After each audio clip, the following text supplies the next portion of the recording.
Sir, যেটি প্রথমেই বলছিলাম যে অনেক ক্ষেত্রে দেখা যায় যে কোনো কারণ ছাড়াই অথবা দেখা যায় টানা বসে কাজ করার কারণে অথবা অনেক ক্ষেত্রে আমরা দেখেছি যাদের কিডনি রিলেটেড প্রবলেম রয়েছে তাদের ক্ষেত্রে পায়ে পানি জমে। তো এই পানি আসলে কেন জমে থাকে? হ্যাঁ, এটা অনেক সময় রোগীরা আসে বলে, স্যার আমার পায়ে পানি জমে অনেকক্ষণ ট্রাভেল করার পরে, অনেকক্ষণ পা ঝুলায় বসে আমি ট্রাভেল করতেছি, ট্রাভেল করার পরে আমার দুই পায়ে পানি জমতেছে।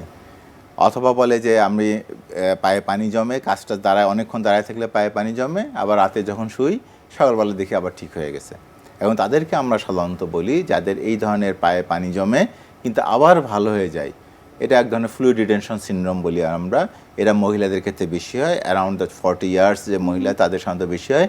এবং এটা সাধারণত নন প্যাথোলজিক্যাল, মানে কোনো খারাপ কোনো কারণে আসলে এখানে পায়ে পানি জমে না। এটার বিশেষ কোনো কারণ আছে কিনা যে পুরুষদের তুলনায় মহিলাদের এটা বেশি হয়? এটা কিছুটা হরমোনজনিত ব্যাপার আছে, যেখানে রক্তনালী একটা ইয়ার ব্যাপার, স্পাজমের ব্যাপার আছে, বা রক্তনালীর আমরা রেসপন্স টু হরমোন বলে অনেক সময়, যে কখনো রক্তনালী হরমোনে কি প্রতিক্রিয়া দেখাবে, এটা তো অনেক সময় এটা কারণ হতে মানে হওয়ার বলা আছে, হতে পারে আর কি। এছাড়া আসলে এটা কোনো প্যাথোলজি বা খারাপ কোনো কারণে না। খারাপ বলতে আমরা যে আলোচনা করলেন যে কিডনির সমস্যার জন্য একটা, তারপরে হার্টের সমস্যার জন্য একটা, লিভারের সমস্যার জন্য একটা, বা শরীরে যদি কোনো কারণে প্রোটিন চলে যায় তাদের এরকম ধরনের পায়ে সাধারণত দুই পায়ে পানি জমতে পারে। কখন কখনো এক পায়েও ফুলতে পারে, বা কখন কখনো দুই পা ফুলতে পারে।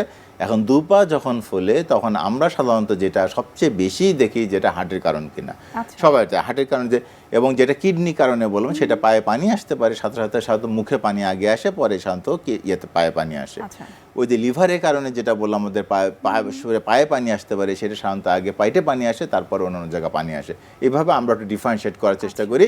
কিন্তু এটা যে একদম সর্বক্ষেত্রে সত্য তা না, আমরা মোটামুটি একটা হিসাব বলি, যেহেতু পায়ে পানি আগে আসলে হার্টের ব্যাপার থাকে, পেটে পানি আসলে লিভারের ব্যাপার থাকে, আর মুখে পানি আসলে আমরা বলি এটা কিডনির ব্যাপার থাকে। কিন্তু অধিকাংশ ক্ষেত্রে কিন্তু মানুষের হয়তো এটা ভুল ধারণা, আপনি ভালো বলবেন, পায়ে পানি আসলে তারা মনে করে যে তাদের কিডনি জনিত সমস্যা রয়েছে, কিন্তু আপনি বলছেন যে এক্ষেত্রে আসলে হার্টের রোগের একটা সম্পর্ক রয়েছে। সেই বিষয়টি একটু বিস্তারিত জানতে চাই। হ্যাঁ, এখন ওই যে কথাটা বললেন ওইটাও গুরুত্বপূর্ণ, কারণ অনেক সময় যেটা আমরা দেখি, এবং এইটা ইটস সো কমন যে কথাটা বললেন, সেটা হলো যে কোনো একটা ব্যথার ওষুধ খায়, স্পেশালি ব্যথার ওষুধ খাওয়ার পরে দেখা যাচ্ছে দুই পা ফুলে গেছে, অথবা চেহারা মুখও ফুলে যায় সাধারণত। এইটা আমরা বলি যে বেশি NSAID, শরীরে ব্যথার ওষুধ, নন স্টেরয়েড অ্যান্টি ইনফ্ল্যামেটরি ড্রাগস, আমরা অনেক ডাইক্লোফেন বা আইবুপ্রোফেন, এই দু গ্রুপের যে ওষুধগুলো আছে, ন্যাপ্রোক্সেন, অনেক সময় ইভেন কেউ কারো হিস্ট্রি দেয় একটা মাত্র ওষুধ খাওয়ার পরেও পায়ে পানি আসতে পারে, শরীরে পানি আসতে পারে, শরীর ফুলতে পারে। এরা অনেক সময় দেখা যায় কিডনিতে তারা আমাদের লবণ এবং পানি যেটা রিটেনশন করে, রিটেনশন কারণে পানি বডির মধ্যে নিয়ে আসার পরে সারা শরীরে পানি ফলে, অথবা কিডনি সমস্যা যেটা বলে কিডনি সমস্যা এভাবে করতে পারে। আর একটা যেটা হলো যে বলে হার্টের কারণে, এখন হার্টের একটা অন্যতম গুরুত্বপূর্ণ কাজ হলো সারা শরীর থেকে সে পাম্পিং করে ব্লাড নিয়ে আসে, এবং এই পাম্পিং ব্লাডটা তার প্রথমে পাঠায় হলো ফুসফুসে।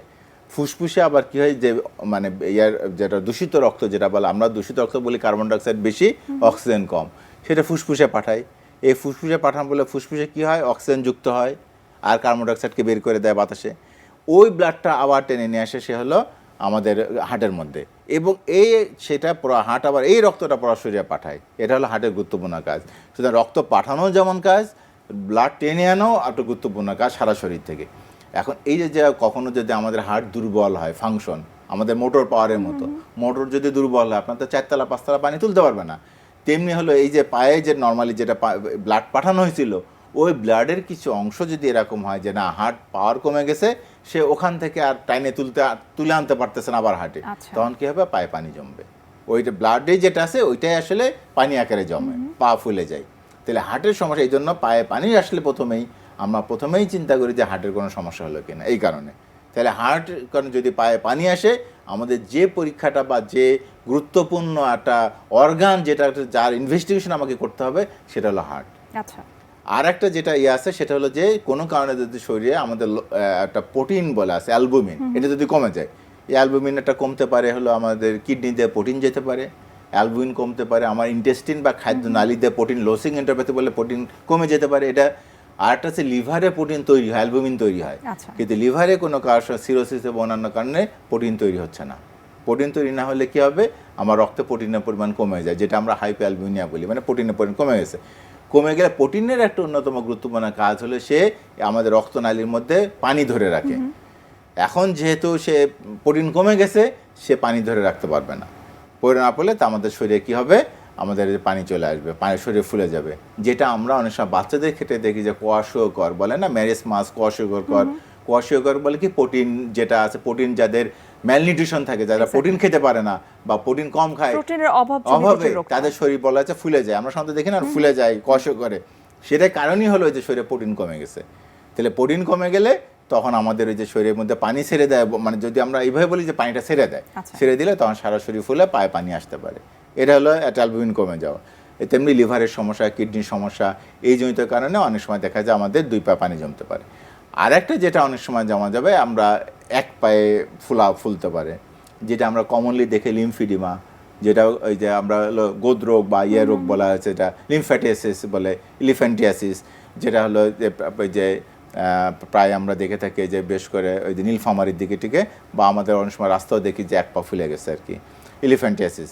তাহলে ফাইলারিয়াসিস বলি যেটা আমরা। আর একটা যেটা হয় কোনো কারণে, যে আমাদের যদি কারো পেলভিক রিজন, পেলভিক মানে তল পেটে যদি কোনো ক্যান্সার হয়, তো ক্যান্সার হলে অনেক সময় দেখা যায় ক্যান্সারে ওই যে লিম্ফ নোড যেগুলো আছে, লিম্ফ নোড ইনফিল্ট্রেশন হয়, লিম্ফ নোডগুলো ক্ষতিগ্রস্ত হয়।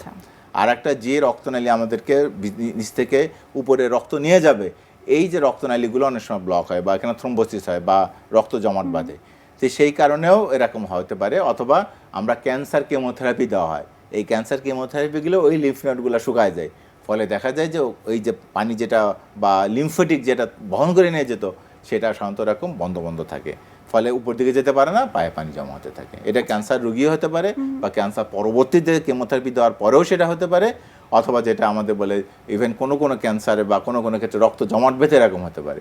যেটা আমরা অনেক সময় একটা বলে ইকোনমি ক্লাস সিনড্রোম, একটা কথা আছে। ইকোনমি ক্লাস সিনড্রোম হলো যে অনেক সময় তারা ইকোনমি ক্লাসে যদি অনেক লম্বা ফ্লাইট হয়, আমরা তো পা জড়ো করে এভাবে বসে থাকি, কেউ যদি হাঁটাহাঁটি না করে, তাহলে কারো টেন্ডেন্সি থাকে রক্ত জমাট বাঁধার। তখন এই যে পায়ের পিছনে যে রক্তনালী আছে, আমরা ডিপ ভেইন বলি, এই ডিপ ভেইনে রক্তনালীগুলো জমাট বাঁধে, রক্তনালী জমাট বেঁধে তখন আপনার স্বাভাবিক কী হবে, রক্ত যেটা যাওয়ার কথা উপরের দিকে যাচ্ছে না, ফলে এখানে পা ফুলতে থাকে। সাধারণত এটা ইউনিল্যাটারাল বেশি হয়, এক সাইডে হয়। এখন পা ফুলে গেল, এখন আপনি ট্রাভেল করার পরে যদি এরকম 1 পা শুধু ফোলে এবং পায়ের পিছনে যদি আপনি ব্যথা অনুভব করেন, অবশ্যই ইমিডিয়েটলি ডাক্তার দেখাইতে হবে। কারণ সেক্ষেত্রে যদি রক্ত জমাট বেঁধে যায়, রক্ত গলানোর জন্য আমার ইনজেকশন বা ওষুধ খেতে হতে পারে। কারণ যদি আমি অবহেলা করি, এমনও গেছে রোগী বাসায় যাওয়ার পরে হঠাৎ করে শ্বাসকষ্ট শুরু হয়েছে, কেন, এখানকার যে জমাট বাঁধা রক্ত, এটা পরবর্তীতে ছুটে যায়, পরে ফুসফুসে যে আটকে গেছে, আমরা যেটাকে পালমোনারি এম্বোলিজম বলি, ফুসফুসে যে আটকে যায় এবং রোগীর সিভিয়ার শ্বাসকষ্ট, অনেক শ্বাসকষ্ট, ইভেন কারো ক্ষেত্রে ডেথও হতে পারে, এরকম হতে পারে। অর্থাৎ পায়ে পানি জমাটাকে কোনোভাবে আসলে অবহেলা করা যাবে না। এটা না কোনো রোগে, হ্যাঁ, তবে রোগীকে আমরা সাথে কাউন্সেলিং করা বা এর জন্য আমরা অনেক সময় বলি যে আপনার যদি এরকম আছে, পানিটা আসছে কিন্তু এটা চলে যাচ্ছে, অর্থাৎ সকালবেলা উঠলে আপনার পানি থাকে না, যদি এরকম ঘটনা ঘটে এবং পানি যদি দিন দিন না বাড়ে, তাহলে আপনার মনে হয় খুব বেশি টেনশন করার কিছু নেই এই পানি নিয়ে। কিন্তু যদি দেখা দিন দিন বাড়তেছে, সেটা 1 পায়ে হোক 2 পায়ে হোক, তাহলে সেক্ষেত্রে আমরা বিস্তারিত যে হিস্ট্রিও নেই, সেক্ষেত্রে আমরা কিছু পরীক্ষা নিরীক্ষা করি এবং সেক্ষেত্রে আমাদের যেটা চিকিৎসা লাগবে সেই চিকিৎসা আমরা দিয়ে থাকি।